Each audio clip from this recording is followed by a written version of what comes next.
Palate to Palate with Robert St. John and Wyatt Waters is made possible by a generous contribution from the Mississippi Farm Bureau Federation. Additional funding is provided by this and other public television stations and from viewers like you. Thank you.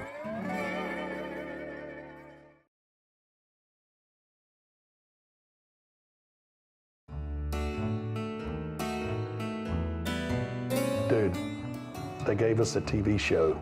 This is pretty cool. Can you believe it? They gave us a TV show. They have no idea what's coming. But I'll tell you what, it's going to be a blast. Because if you're going to get two guys to do a TV show about Mississippi, you couldn't pick two more enthusiastic cheerleaders than you and me. I'm an artist. I like to paint. I'm a chef. I'm a restaurateur. I like to eat. I love to eat. Getting to do food and art stuff, that's what we're about. That's true. I think I've done my job better than you've done your job. I don't know. I've done a pretty good starving artist. Yeah, that's true. We get to do it in Jackson, Mississippi now. So you got the sonic boom. Mm-hmm. It's the capital city. You got great restaurants, excellent museums. And probably the most world-class potholes. Yeah, true.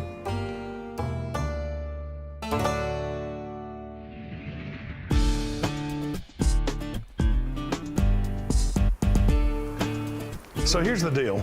We're working on our fourth book. Hard to believe. A Mississippi Palate. And the cool thing is while we're writing the book and creating the book, we're also doing a TV show. Everything's been leading to this. Everything's been coming to this place. So we have a blast putting the book together and working on a book together. But the thing is, it's just you and me. And we've had this shared experience that we've loved 3 other books. What's really cool now is that we have cameras with us and we're bringing other people in and they get to kind of experience this thing that we do, which is to share that. This is what I do all the time anyway. I drive around looking for things to paint, things that interest me, and invariably there are things that kind of resonate with the place where I grew up, which is Mississippi. It's really been your entire professional career is driving around and recording Mississippi. You have painted from A to Z, and in many instances you've been a chronicler of our history, and especially in Jackson, as they have kind of torn buildings almost down around you as you were painting, you were recording that history, which is a very important thing, and much different than photography or anything else. Seeing through your eyes, I think has been very important. It's been good for me because I've been there at the point when they had the wrecking ball literally hitting like the Lamar Theater. And every time, I couldn't see the ball, but every time it would hit that wall, these pigeons would fly and then would swing back and they'd go back and the ball would hit it again and they'd fly again. Did the pigeons make the painting? Oh yeah, the pigeons certainly made the painting. So I think that's what you've done, but that's what plays so well, and that's what people connect to in our books. They know the food, and people are very familiar with the food, but they're seeing Mississippi through your eyes, and you've got a great view from your standpoint in Mississippi. It's excellent, and I think that is what has been the connection with people, is the food and the art, and they've come together, and they made this thing that we never even knew was going to be as big as it is. We all like to eat. We all like to look at stuff. Yeah, that works. One thing is so important, and we're guilty in the South of not preserving a lot of our culture. A lot of times, it's been torn down around us, and you've been so great about painting those things before we lose them. And one of the coolest things in Jackson is that Ag Museum. And that's just what they're doing, too. Yeah. They're saving these things. And they're preserving that history. Yes, they are. Shall I say yes, they are?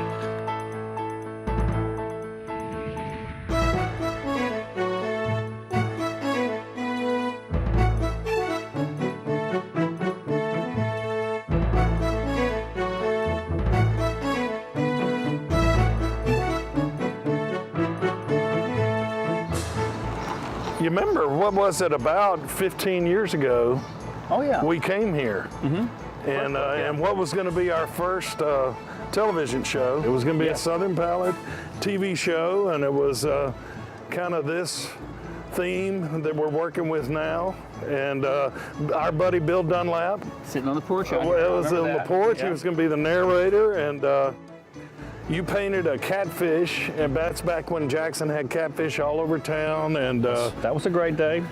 This is really what Mississippi's about. And most Mississippi's got this rural background. my grandfather was the oldest of 7 brothers, all St. John brothers. They all went to Mississippi College. I'm a Methodist today because my grandfather owned a pair of shoes. He was the oldest of 7 brothers, and the 2 oldest had shoes, and they could go with my great-grandfather, who was Methodist, to the Methodist church, which was way off in the distance. The 5 younger ones walked across the grass 2 doors down to the Baptist church. So I'm a Methodist because my grandfather owned a pair of shoes.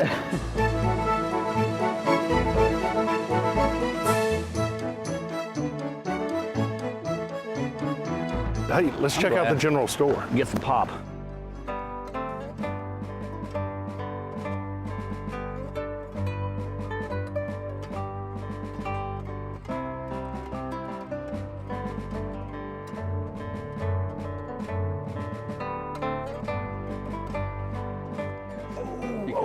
Oh, you remember that? Yes, You remember indeed. this one? That was a good one.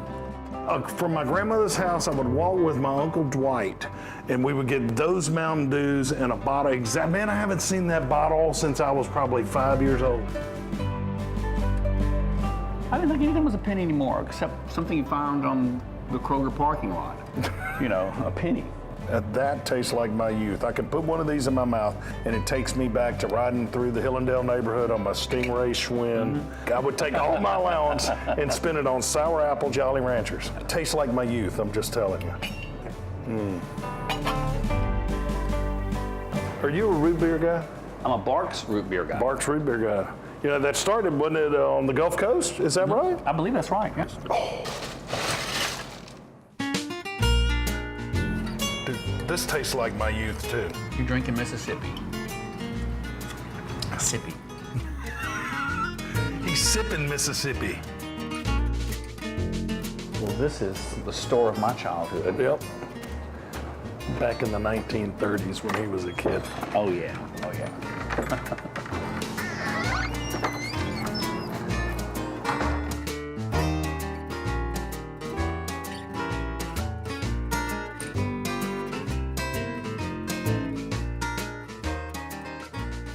When I was like in high school and applying for jobs, they would have denomination on, you know, the forms you filled out, and I would write 10s and 20s up in there. Consequently, I was self-employed for most of my high school, cutting yards. It's a school, but we can't go in the school. Look at those desks, dude. The abacus. Oh, boy, Abacus. I love the abacus bench. He was a great lawyer. It's hot.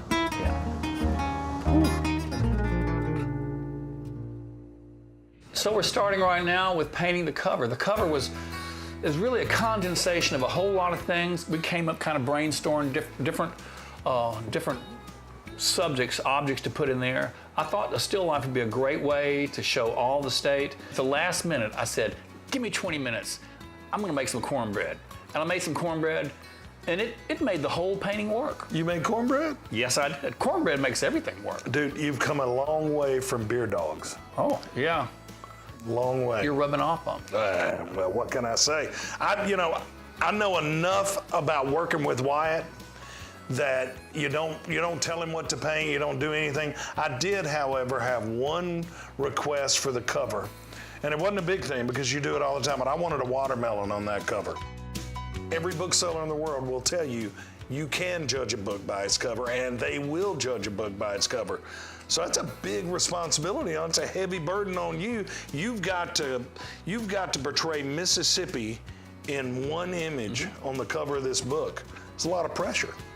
It was, but you know, that's why we thought still life, we talked about this, still life could combine a whole lot of elements of what it means to be Mississippi. And of course, you know, a watermelon's part of that, and skillet, and all the different subjects that finally we put on the cover.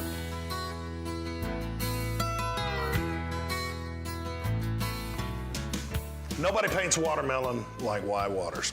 Man, it's one of the first things. Early on, we connected with the Beatles and with music, and the next thing was, dude, that guy loves watermelon. He painted a lot of watermelon. The first one I remember was a peace sign watermelon.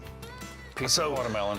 People, I think, know that we do these dual demos all over the country. Really, we've gone everywhere. And, I cook a 4-course meal out of one of our books, and you do a watercolor still life. And we were doing one in New York, really in the Flatiron district of Manhattan. And Wyatt wasn't sure if they were going to have a watermelon in New York City, the largest city in the country, with hundreds of fresh markets in every neighborhood.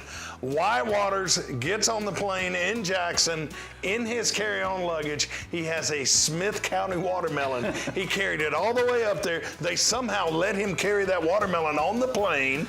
He got to New York. He walked all over Manhattan with the watermelon. But when it came time to do the dual demo, it was authentic. it was the perfect watermelon, and it was a Mississippi watermelon. There we were in the Flatiron district in Manhattan, and you painted a watermelon. That was fun.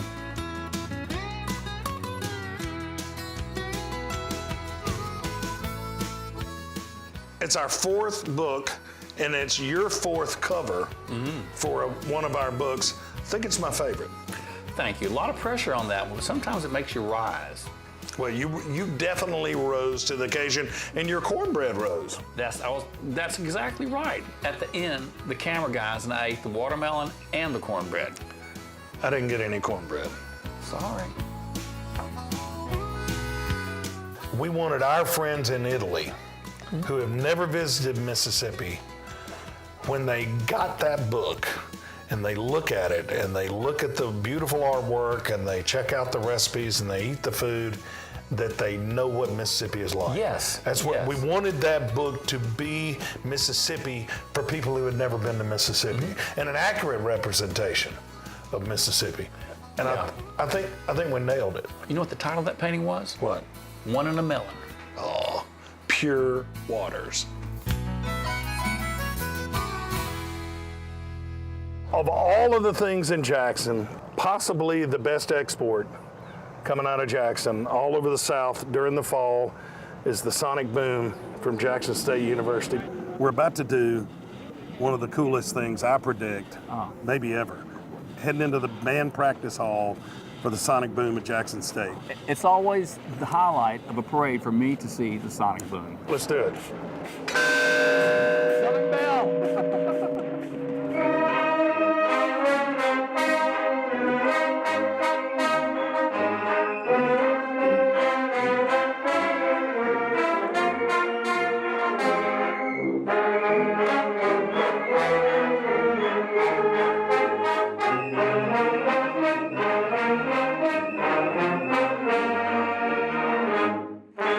Y'all are in the middle of practice and everything, and I want to take time, but what we want to do is say thank you. Sonic boom really means something. I walked in here and it hit us.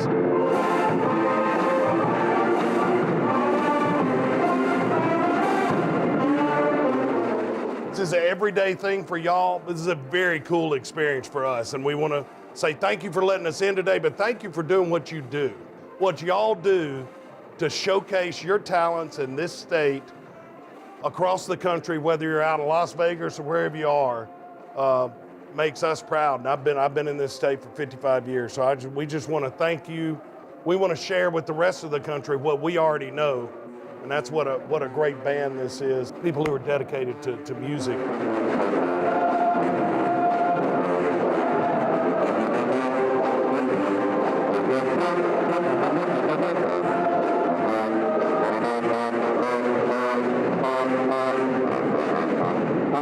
It's like you walk in and truly a sonic boom, and it just hits you.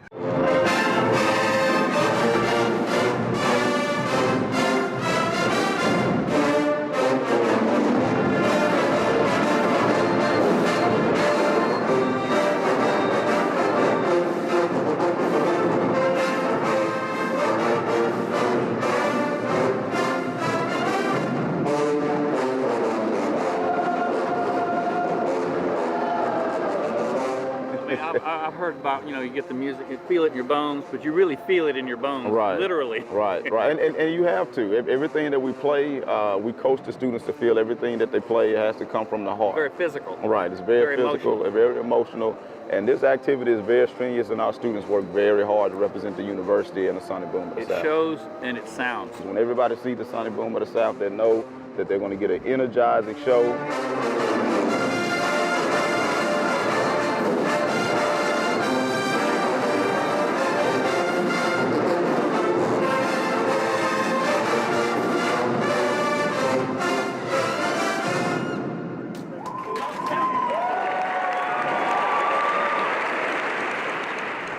Now this is the life. Yep, front porch sitting.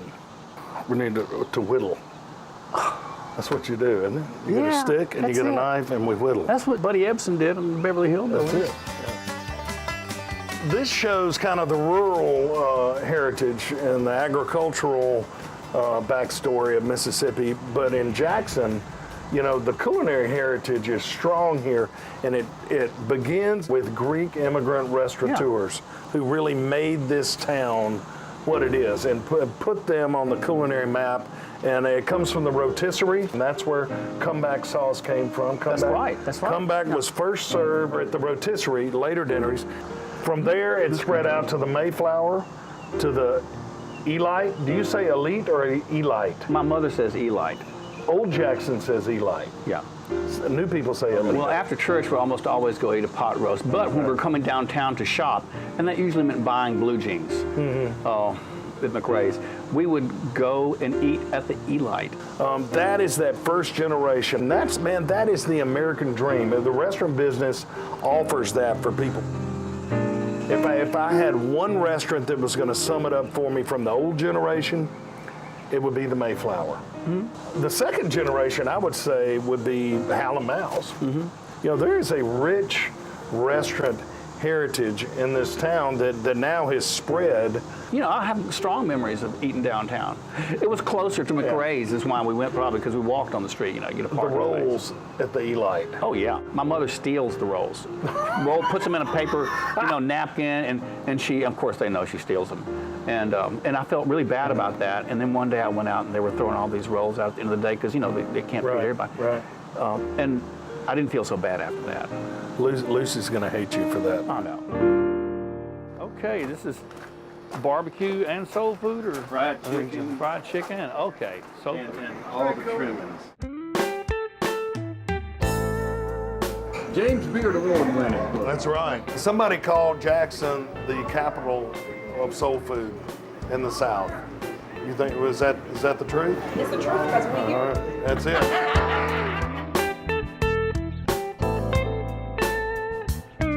I think they mistook my order for a turkey breast instead of Tell us about the last name Bully.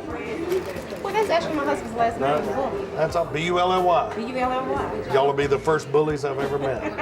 We only bully in the food. There you go. That's it. You're awesome. This is great stuff. All right. Man, we are set. Malcolm, as you know, preserved music in this state. When the blues artists were dying off, Malcolm was bringing them in and showcasing them at Hal & Mal's. I always said we were a ladder club. We called acts going up the ladder and coming down. Mm-hmm. When we got ready to open this place called Hal & Mal's up, we were very dedicated to what was the local cuisine. But we really were very interested in the legacy part, and at the same time branching out and adding the live music to it. It's really Mississippi in one building. Enjoy it. Thanks for accommodating. It was great. Here it is. Back to Malcolm, who started probably the greatest tourism event in Jackson, which is the Mal's St. Patty's Day Parade, which you and I march in every year. Oh, yeah. How many people? I think 80,000 people. 80,000 come to watch that. You and I march in that, and the crew O'Tucks lead the parade every time. You met your current girlfriend after the parade. Great associations with that parade. It's a great excuse also just to get people together It's the congregation of Central Mississippi and beyond, you know. Wyatt has also been the Grand Marshal of the St. Patty's Day Parade. Actually, it's more like that. I was throwing, and I was sore the next week like you wouldn't believe.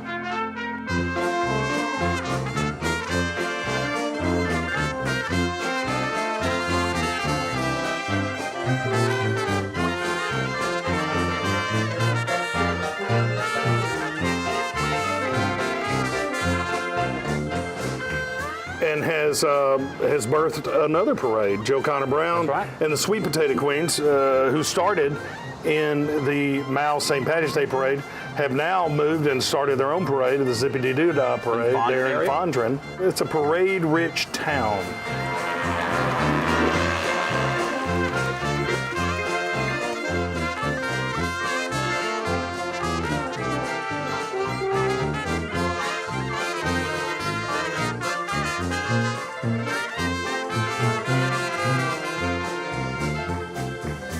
Fun, you know, and that's what it is. It's a chance for people just to get together and have fun. Yep. And there's no politics going on. It's just get together, let's have a good time, let's get along. Now Jackson's a great place, but you know, a lot of areas go through cycles and up and down, and you know, during some of the troughs of what Jackson has been, there's been Fondren. Fondren has kind of been a great catalyst for showing people that things can go through their difficult periods and come back on the other side and reinvent themselves.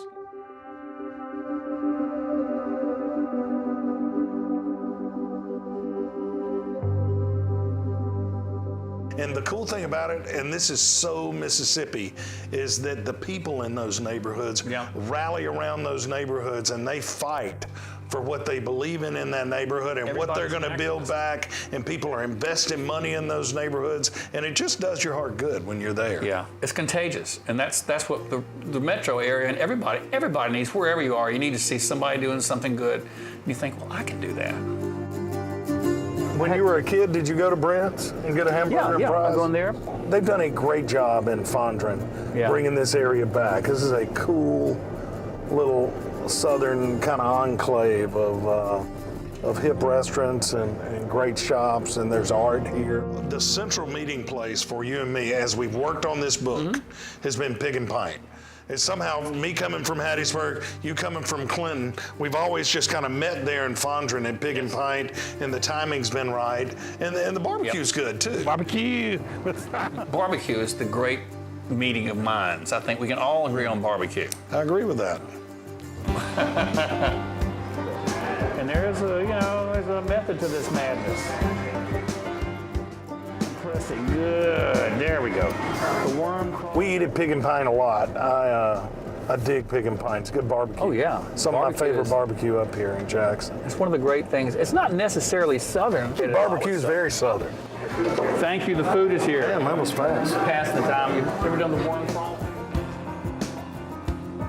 It's on my diet.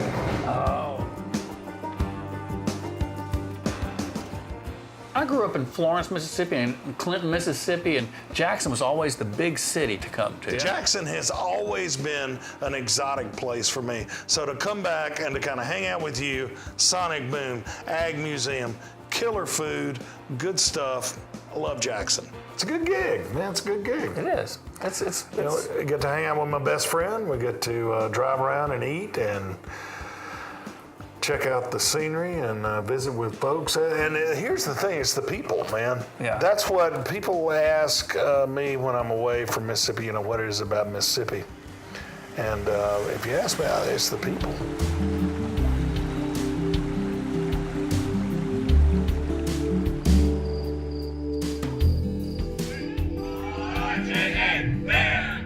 Morgan Freeman was in an interview once, and the interviewer says, "You could live anywhere in the world. Why do you live in Mississippi?" And he said, "I live in Mississippi because I could live anywhere in the world."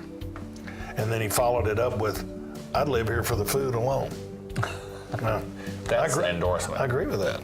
He said it just feels like home. So whenever he comes back to Charleston in the Delta there, it just it feels like home. I enjoy going to little places that I would, that I might drive past otherwise if I were just going somewhere else. I like driving and getting lost and finding all these little Mississippi secrets, little small towns. Mississippi is like one really large small town. Mississippi secrets, I like that. I think it's perfect that we got our start in Jackson. Episode 1, only place we could do it is in Jackson. But the cool thing is we got so many more great places to visit. Yes, this is the springboard for the rest of the state. Yep, here we come.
Many of the paintings seen on today's program are featured in the A Mississippi Palate Cookbook. This beautiful volume also includes Mississippi heritage recipes. A Mississippi Palate Cookbook.